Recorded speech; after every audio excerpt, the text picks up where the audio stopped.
Now we come to our second conversation for today. Hmm.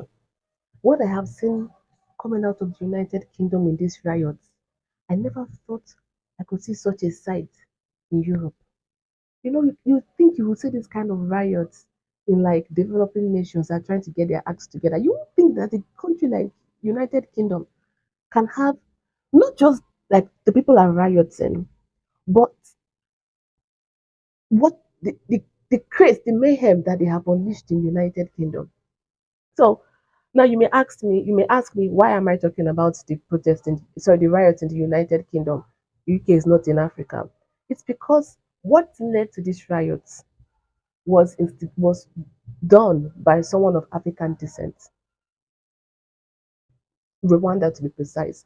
But before I delve into that, I want to also mention that this riot in the United Kingdom has been very enlightening for me personally, because this is the very first time that I have been able to clearly see media manipulation in real time. We always say that the media is manipulative and blah blah blah blah blah. I've never really, I don't know if I'm on the manipulated side or if I'm on the not manipulated side, but this is the very first time that I'm seeing it clearly. Why? Because my Twitter, my ex formerly Twitter, my X handle is is diverse. So I relate with a a wide range of topics. Now, I have on my Twitter X, I follow the happenings with conservative media. And you know that the conservative side, with some people, conservative side are anti-immigration, right? So I'm I'm in connection with that. I'm also within the Palestinian, not with just Palestine, but that Israel-Palestine conflict. So so you can say I'm on the anti-immigration and the immigrants. I'm somewhere in the middle. So because I'm somewhere in the middle, I'm not in the bubble of either side, right? Now because I'm there, I've been able to see clearly media manipulation. You would see a video. It's very interesting. You need to be very careful when you don't just run with information just because you saw clips of a video. You will see a video here about these far right people who are burning and looting the United Kingdom, their own country, because they say they do not want immigration. You see that video of them causing this mayhem, right?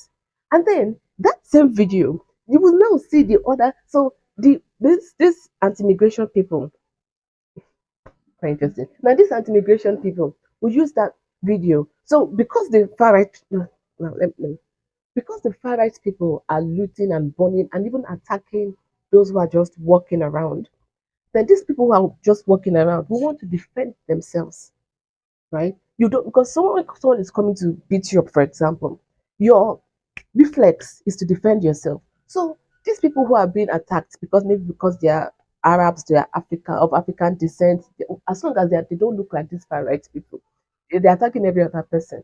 So these people will now want to defend themselves. Then the anti-immigration group that I'm following, not really following, but the anti-immigration group I'm in connection with on Twitter will show me where this immigrant or this non-white person is trying to defend himself and say, see, the Muslims are attacking the white people, the blacks are attacking the white people. Look, the Muslims are carrying cutlasses. I see that part. But then when I check this other half, that let's say, I don't want to say pro-Palestine because they are also it's diverse, but then they are should I say the immigration group. I don't because I'm seeing that also. They will now show me another aspect of that video. And this thing is happening in both ways. So I'm seeing for the first time in my life what I can clearly say is media manipulation. Now, having said that, now let's talk about what happened. A very painful situation happened in the United Kingdom where someone of African descent, a young boy, I believe they said he's 17 years, attacked a dance class and killed three young children. Their lives were just cut short, very painful, and killed three young children. Now, when this thing happened, some this anti-immigration group, the far right, they came out and they said, "Oh, it's because it's a Muslim that did it. Oh, it's someone that came with the boats. This stop the boats that the conservatives have been saying since. Oh, it's an immigrant that did it. Blah blah blah. But this person is not really an immigrant though. He was born in the UK. Quite right, he's of Rwandan descent, if I'm not mistaken. Or he was born in the UK. But they used this thing to stoke such vile, vile rhetoric came out and it stoked such fire that led to this whole thing. So these far right rioters went on to loot their country. They said that these immigrants are spoiling their country. Okay, they went out to loot their country. But in fact, there was this video, several videos I saw. I'll try to put them on the screen as I'm discussing. Several videos I saw. One in one particular instance, I saw a car was just driving, right? And these people just surrounded the car, tried to pull the driver out of the car, were stepping on his windshield, they were stepping on the car. There's another one I saw a black guy was just walking and they just surrounded him and were beating him up. He didn't do anything, he was just walking. In another instance, in fact, this is one I thought was quite interesting because I took my time to look at the comment section. There were these white people were looting shops across the United Kingdom. I was curious to know what the British and others in the UK thought about it. So I went to the comment section and I was shocked to find out that they were being hailed.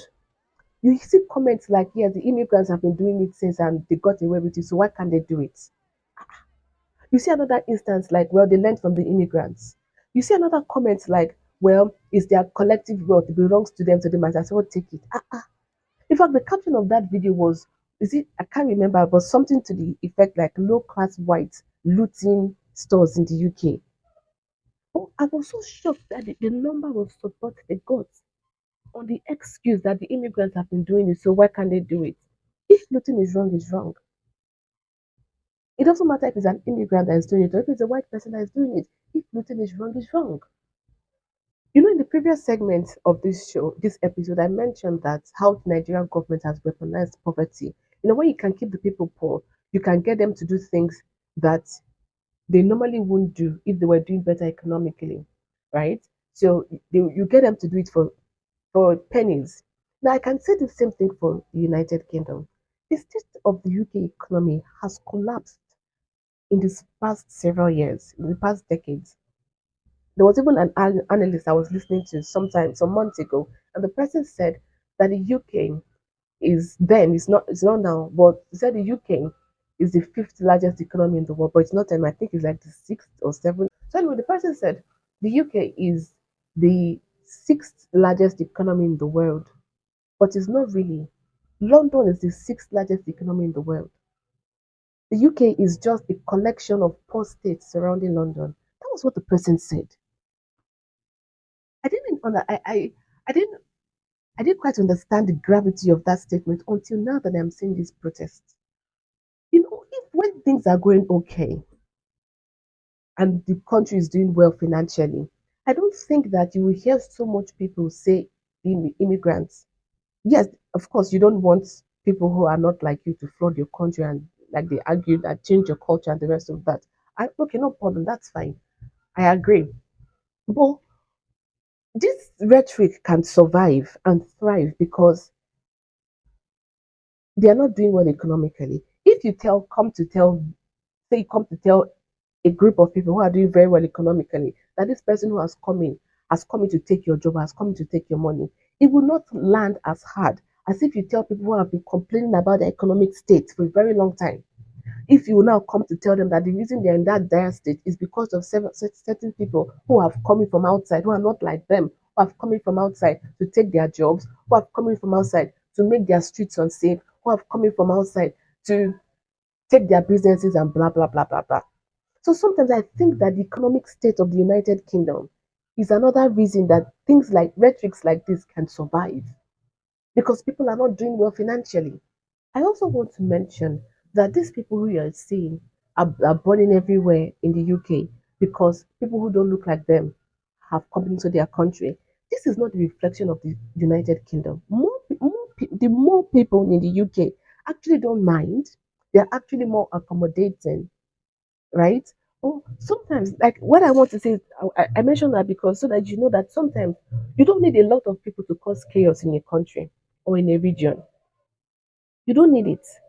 Sometimes you just need a handful of people who have been so extremists, who have been so riled up with hate. You just need a handful of them to unleash chaos across. a country, not just the United Kingdom, even in our societies here in Africa. You just need a handful of people who are extremists who are riled up with hate to cause mayhem, even when most of the country may not be doing anything. Let's look at what happened in Rwanda. If you had asked the whole population of Rwanda, they would not have been okay with the genocide. But it just needed a handful of people to come in to be able to do that thing. Look through history. When things like this happen, you don't. It's not the whole country that goes out. In fact, most of the country people in the country are like, "What's going on?" After someone said many years ago, someone said that evil prevails when good men do nothing. So if you want to stop things like this, that's what I saw that there's been a counter protest in London, which had a large crowd of people in the UK, white people in the UK coming out to speak against what these far right extremists did in their country. Now I want to bring this thing home with us in Africa. If there's ever been a time for us to get serious about developing our countries, it is now. Listen, the more things the more things seem out of place in the West, the more the economic situation crumbles, the more they feel like the way they used to live, or because you keep hearing that the West is collapsing and all of those things. So the more they feel like the era of grandeur is far, far behind, the more you're going to see rhetoric like this rile up people who can easily take to the streets to cause mayhem. And when they go to the streets to cause mayhem, what are they going for? They're going against people who don't look like them. Like we saw, maybe that guy in the car driving in the United Kingdom that these people surrounded like this, maybe he was all his life he was born and brought up in the UK. Maybe. But at that point, these crazy folks, these extremists, did not care. At that point, what mattered to them is you do not look like us. You are the enemy. What mattered to them is you do not look like us. You are the problem.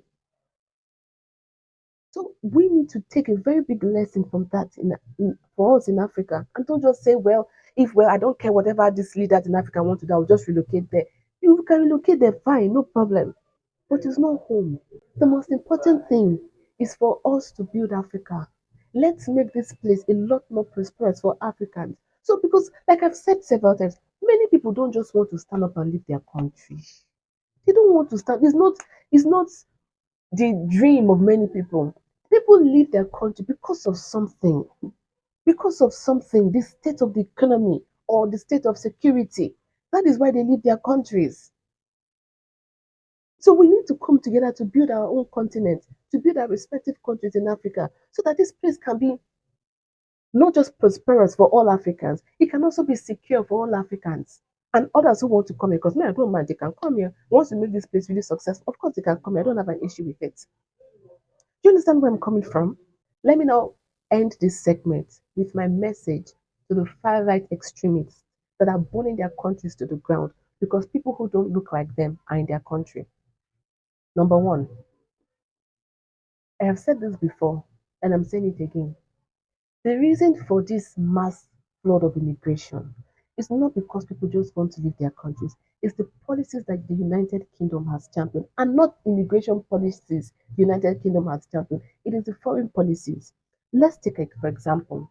One of the things that led to the massive flood of immigrants into Europe is what happened to Gaddafi in 2011. And Gaddafi was telling them back then, Gaddafi was telling them, removing me is not in your interest.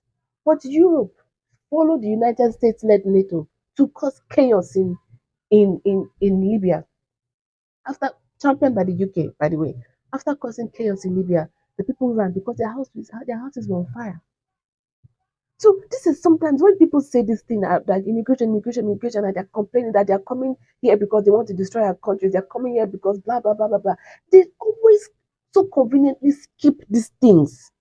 These policies of destroying the rest of the world. Look what the United States, with the blessing of UK, did in Syria. Look what they did in Iraq. 1 million civilians killed. Look what they did in Iraq. Look what they're doing. See, look what France did in Mali. All these terrorists we are fighting now in the whole Sahel region is because of these policies of NATO in Libya and France in Mali. Will you stay in your house if your house is burning? Is the right thing not to leave? These people are living because you have set their homes on fire. Okay, let's take another example. But with economic sabotage, with the IMF, the IMF's policies of keeping other developing countries under the thumb, keeping them in subjugation. These are the things like this. When the economy is not going well, people say, okay, the economy in Europe is fine. Let me go to Europe. It's not because these people are lazy, that is why their countries are poor. That's not the reason.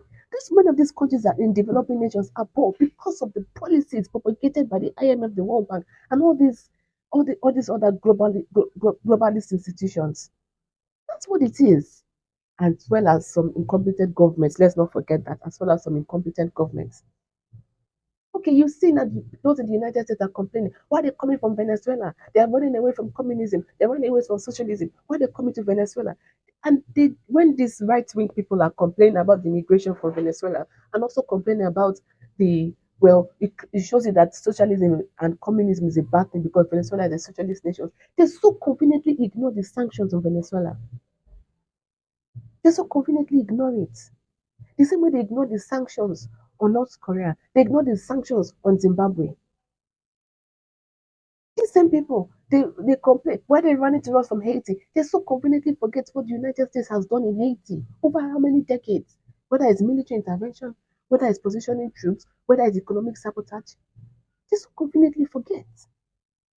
So all these things we are seeing, this immigration problem, because let's agree it's a problem. And it's a problem because these people, they don't share your culture, they don't share your values. Okay, no problem. Let's agree it's a problem. But what is making these people who do not share your culture and your values run into your country? Because of the policies, foreign policies your country has been supporting. That's it. And I also want to tell these far right extremists who are protesting in the UK, see, if there's anybody to complain about invasion of your country, it's not the United Kingdom. It's not you people. Because out of how many countries in the world, United Kingdom is responsible for colonizing more than 80% of the world's population. The United Kingdom. Do you think that they were welcomed with open arms when they were going into other people's countries? I saw a tweet some months ago, a very funny tweet. So the person tweeted that what do we have to thank the United Kingdom for? That was several months ago. So I wanted to reply to that tweet and say, oh, football. Football is so America says soccer, but it's a creation of the United Kingdom. So I wanted to write that. Oh, we thank you for that. And then one Indian, one Indian wrote, well, I'm paraphrasing, but he said we have to thank them because they are responsible for the most independence days in the world. And it's true. Should we talk about their policies across Africa? Should we talk about how they stopped this tribalism that we're battling today in across Africa? Should we talk about that? Should we talk about what they did with the Mau massacre in Kenya? Should we talk about that?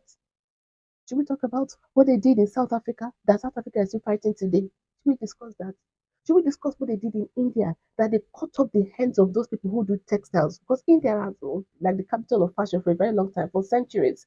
And they were really good at these textiles and embroidery and it. They cut off their hands. So they could not perform, or their thumbs, one of them. So they could not perform their task. They couldn't, now because they couldn't do that, they couldn't feed. They couldn't take care of their people. They couldn't continue teaching their people their trade. Should we talk about the mass starvations of the Indians by the British? These same people you are saying don't come to my country. Should we discuss what you have done in their own countries?